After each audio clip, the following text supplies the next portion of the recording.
Assalamualaikum warahmatullahi wabarakatuh. Selamat pagi, selamat siang, dan selamat malam untuk kita semua. Di sini saya akan menjelaskan tentang Kesultanan Samudra Pasai. Sebelum saya menjelaskan, di sini saya akan memasuki suatu peta konsep ataupun bagan yang nantinya bisa dijelaskan secara turut-menurut, dan nantinya saya akan juga menampilkan bagaimana bentuk gambar Kesultanan Samudra Pasai tadi, dan memunculkan suatu peta yang dimana terletak Kesultanan Samudra Pasai. Sebelum saya menjelaskan, mari kita lihat. Yang pertama yaitu lokasi dan sumber sejarah, dan yang kedua yaitu kondisi sosial politik kesultanan. Sebelumnya saya akan menjelaskan tentang lokasi dan sumber sejarah dari Kesultanan Samudra Pasai ataupun Samudra Darussalam, yaitu kerajaan pertama di Nusantara yang menganut agama Islam. Letaknya di pantai utara Sumatera ataupun Aceh, dekat dengan Perlak serta Malaysia, dan kesultanan ini didirikan oleh Maurasilu yang bergelar Sultan Malik Al-Saleh. Sebelum saya menjelaskan lebih dalam, di sini saya akan menampilkan peta dari kerajaan Samudra Pasai. Dalam kunjungan pertamanya pada tahun 1326, ia menuturkan bahwasanya masyarakat perdagangan di kerajaan ini sebagian besar beragama Islam.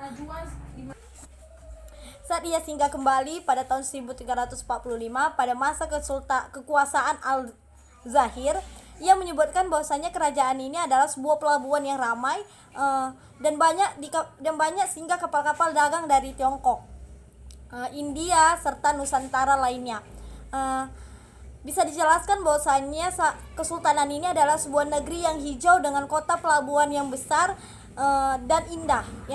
Dan hal tersebut terdapat dalam catatan kutipan dari perjalanan yang berjudul Tufat Al-Nasya, dan ia menyebutkan bahwasanya Samudra Pasai ini sebagai pusat studi Islam di Asia Tenggara. Dan yang kedua yaitu saya menjelaskan tentang kondisi sosial politik dari Kesultanan Samudra Pasai. Menurut perkiraan dari para ahli bahwasanya seperti Snoch Horgerach dan J.L. Moena, bahwasanya Kesultanan Samudra Pasai ini diperkirakan berdiri pada abad pertengahan. Awalnya kesultanan ini berada di bawah kekuasaan dinasti Maurakair. Maurakair adalah pendiri dari Sultan pertama Samudra Pasai dan yang bergelar Maharaja Mahmud Shah, yaitu sekitar tahun 1042 sampai 1078.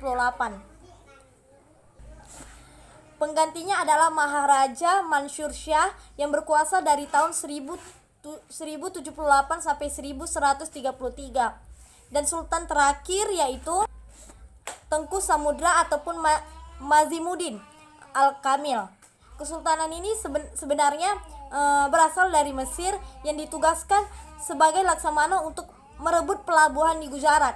Ia tidak memiliki keturunan sehingga ia wafat pada saat dilanda kekacauan karena perebutan tahta.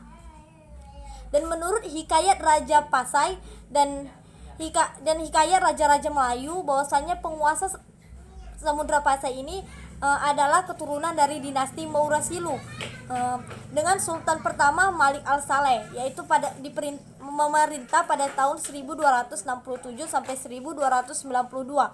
Dan ia adalah keturunan dari Sultan Perlak yang sekarang ada di Malaysia.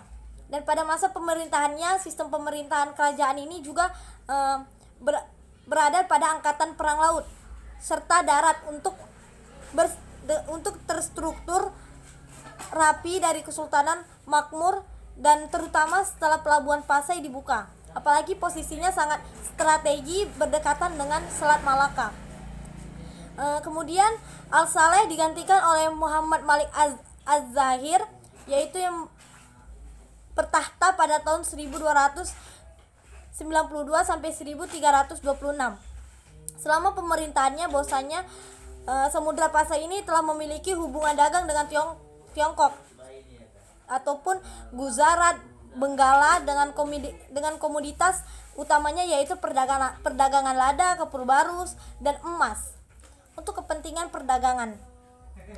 Supaya Kesultanan Samudra Pasai ini mulai dikenal dan mata uang mata uangnya yaitu emas yang sering disebut dengan derum ataupun dirham. Selain itu dengan negara-negara di luar Nusantara. Kesultanan Samudra Pasai ini kemudian menjalin hubungan dengan perdagangan Nusantara seperti Jawa, dan perdagangan tersebut diberi keistimewaan oleh kesultanan, yaitu dengan diberikan bebas pajak, karena para saudagar Jawa umumnya menukar beras dengan sebuah lada. Kemudian Az-Zahir digantikan oleh anaknya, yaitu Mahmud Malik Az-Zahir, yang memerintah pada tahun 1326 sampai 1345. Dan pada pemerintahannya Samudra Pasai ini mencapai masa keemasan, dan masa ini pula Ibnu Battuta bersinggah ke Samudra Pasai, dan kemudian Ibnu Battuta tadi menulis sebuah catatan, yaitu Sultan di negeri Samatra, yaitu Samudra, yang menyambut dengan ramah dan penduduknya menganut mazhab Syafi'i. Kemudian kemajuan perekonomian membawa dampak pada kehidupan sosial masyarakat kehidupan Samudra Pasai, yaitu yang diatur menurut aturan dan hukum Islam, dan mereka hidup saling menghormati sesuai dengan ajaran agama Islam, yang hubungannya antara sultan dan rakyat pun berjalan sangat baik. Dalam menjalankan pemerintahan, sultan didampingi oleh para ulama yang berfungsi sebagai penasehat di kesultanan tersebut. Dalam pelaksanaannya banyak terdapat kesamaan antara kehidupan sosial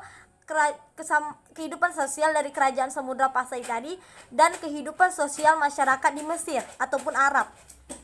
Dan kemungkinan pengaruh Sultan Nazimuddin Al-Kamil ini sangat besar dalam membentuk struktur sosial budaya di Kesultanan Samudra Pasai.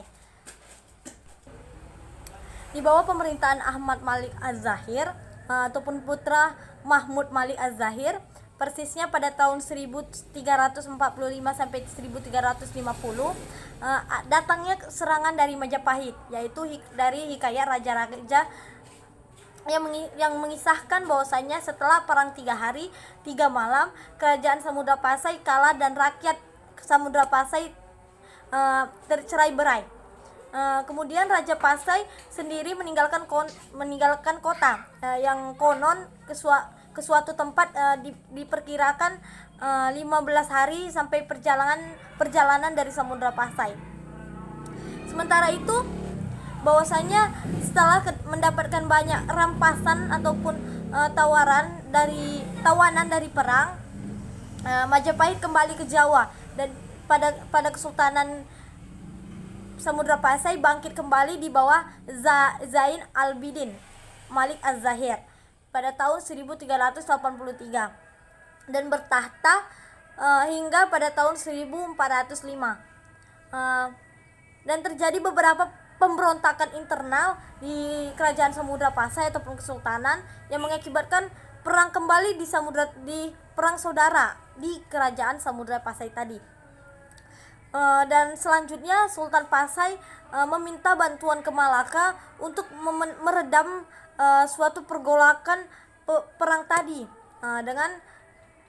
Dengan hal tersebut, Pasai sendiri akhirnya runtuh setelah ditaklukkan bangsa Portugis pada tahun 1521 yang sebelumnya telah menaklukkan Malaka pada tahun 1511.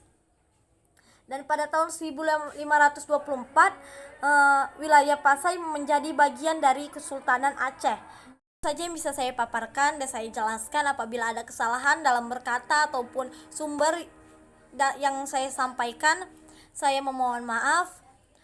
Dan jangan lupa subscribe, like, dan komen video ini. Terima kasih.